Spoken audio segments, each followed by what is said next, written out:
The Washington Monument stands tall in the heart of Washington, D.C. It is a simple, elegant structure that reaches for the sky, a powerful symbol of a nation's gratitude. This towering obelisk was built to honor one man, George Washington. He was the first president of the United States and the general who led the country to freedom. For many people, he was more than a leader, he was the father of the nation. The monument is a way for all Americans for all time to remember his incredible service and dedication. It is not just a building, it is a promise to remember the values he stood for: liberty, leadership, and unity. The idea to build a monument for Washington came very early, even before he died. In 1783, the Continental Congress voted to create an equestrian statue of him, but the new country was young and had little money, so the project was put on hold. After Washington's death in 1799, the desire to honor him grew stronger. People wanted something grand, something that would last forever. It took many years, but private citizens formed the Washington National Monument Society in 1833. They started raising money from people all across the country. They wanted every American to feel a part of this great tribute to their first hero. The design chosen for the monument was created by an architect named Robert Mills.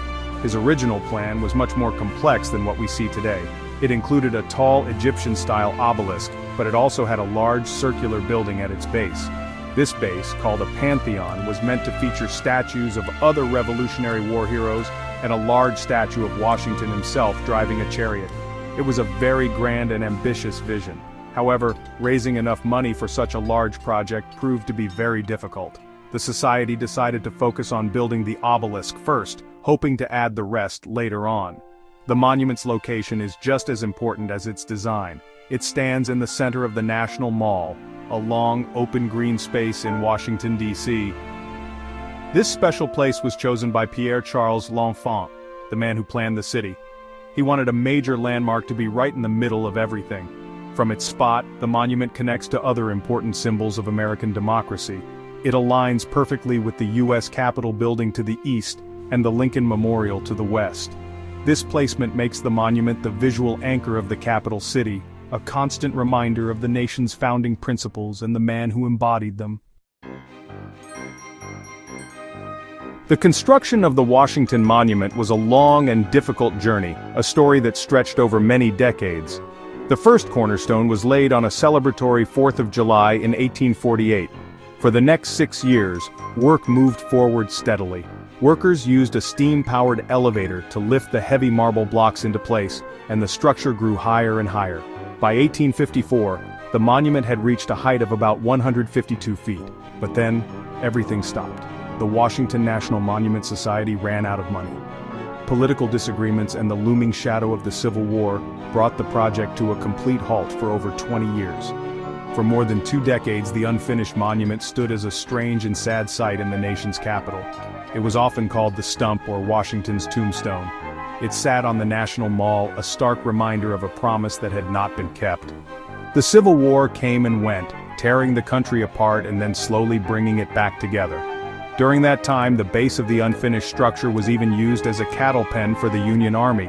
It seemed as though the tribute to the man who united the country would remain forever incomplete, a symbol of a divided nation's troubles rather than its strengths. After the Civil War, as the country celebrated its 100th birthday in 1876, the spirit of unity returned. President Ulysses S. Grant authorized federal funding to finally finish the monument. The U.S. Army Corps of Engineers took over the project. They had to strengthen the foundation before they could continue building upward. When work started again, they could not find marble from the same quarry that was used for the first part. The new marble they used came from a different source and was a slightly different color. If you look closely at the monument today, about 1/3 of the way up, you can still see the line where the color of the stone changes. This visible change in color is a beautiful and accidental part of the monument's story. It is a physical line that marks the pause in its construction. The lower, darker part represents the early efforts of private citizens before the Civil War. The upper, lighter section represents the work of a reunified nation, determined to complete its tribute. The monument was finally finished in 1884, when a 9-inch pyramid made of pure aluminum, a rare and precious metal at the time, was placed on the very top. The completed structure was dedicated in 1885 and opened to the public in 1888, a testament to the nation's perseverance and its enduring respect for George Washington. While the outside of the Washington Monument is a simple, clean shape, the inside holds a hidden history. The inner walls are lined with 193 special carved stones known as memorial stones. These stones were donated by all 50 states as well as by cities, foreign countries, and different groups and societies. Each stone is unique, carrying a message of respect for George Washington. Walking up the stairs and seeing these stones is like taking a tour of the nation's history in the mid-19th century. There are stones from the Cherokee Nation, the city of Philadelphia, and even one from the Pope, which caused a political controversy when it was donated. There are two ways to get to the top of the monument, an elevator and a staircase. The staircase has 897 steps that wind their way up the inside of the hollow tower. For many years, visitors were allowed to climb these stairs to see the memorial stones up close. However, for safety and security reasons, the stairs are now closed to the general public. Today, all visitors take a modern elevator to the top. The ride to the observation level takes about 70 seconds. On the way down, the elevator's glass doors become transparent, allowing passengers to see some of the most famous memorial stones inside the shaft. The reward for reaching the top is a breathtaking view.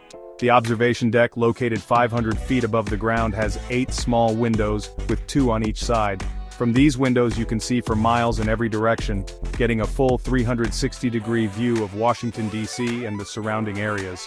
To the east, you can see the long stretch of the National Mall leading directly to the U.S. Capitol. To the west is the beautiful Lincoln Memorial with its reflecting pool. To the north you can see the White House, and to the south the Thomas Jefferson Memorial stands by the tidal basin. It is the best view in the city. The monument is an engineering marvel. It is an unreinforced stone structure, meaning it has no steel skeleton to hold it up. Its strength comes from the weight of its own marble blocks and its classic time-tested shape. At 555 feet and 5 1/8 inches tall, it was the tallest structure in the world when it was completed, and it remains the world's tallest stone structure and obelisk. Its foundation is 37 feet deep, and the walls at the base are 15 feet thick, becoming thinner as they rise toward the top. This incredible design has allowed it to stand strong against wind, rain, and even an earthquake in 2011. The Washington Monument's shape is an obelisk, a form that ancient Egyptians used to honor their gods and leaders. This shape was chosen because it represents timelessness and reverence. It points to the heavens, suggesting a connection between the earth and a higher purpose. Its 4 equal sides represent the order and stability that Washington brought to the new nation. The monument is also an important part of the city's design. A law in Washington, D.C. states that no building can be taller than the width of the street in front of it, which has helped keep the monument as the most prominent feature of the city's skyline. Over the years, the monument has needed care and attention. After a 5.8 magnitude earthquake shook the East Coast in 2011, the structure suffered over 150 cracks in its marble blocks. It was closed for nearly 3 years while engineers and skilled workers carefully repaired the damage, rappelling down the sides like mountain climbers. The monument has also undergone renovations to modernize its elevator and security systems, ensuring it remains safe and accessible for future generations. These repairs are a reminder that even the strongest symbols need to be maintained and protected by the people who value them. For anyone planning a visit, the Washington Monument is located on the National Mall, and it is free to enter. However, you need to get a ticket in advance, either online or at a ticket office nearby. Because it is so popular, tickets often run out quickly, so it is best to plan ahead. The monument is surrounded by many other famous attractions, including the World War II Memorial, the National Museum of African American History and Culture, and the other memorials that line the mall. A visit here is a chance to walk through the heart of American history and see its most important symbols up close. More than just a tourist attraction, the Washington Monument is a gathering place for the nation. It has been the backdrop for historic events, from the March on Washington for Jobs and Freedom in 1963, to presidential inaugurations and national celebrations like the 4th of July fireworks. It stands silently, watching over the country's triumphs and its struggles.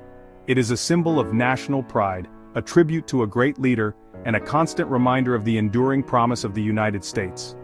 Its simple, upward reach inspires all who see it to look toward the future, while remembering the great foundations of the past. Ready for a history adventure? Join our community. Subscribe to World History, smash that like, share with friends, and drop your thoughts below. Let's make history together. See you in the comments.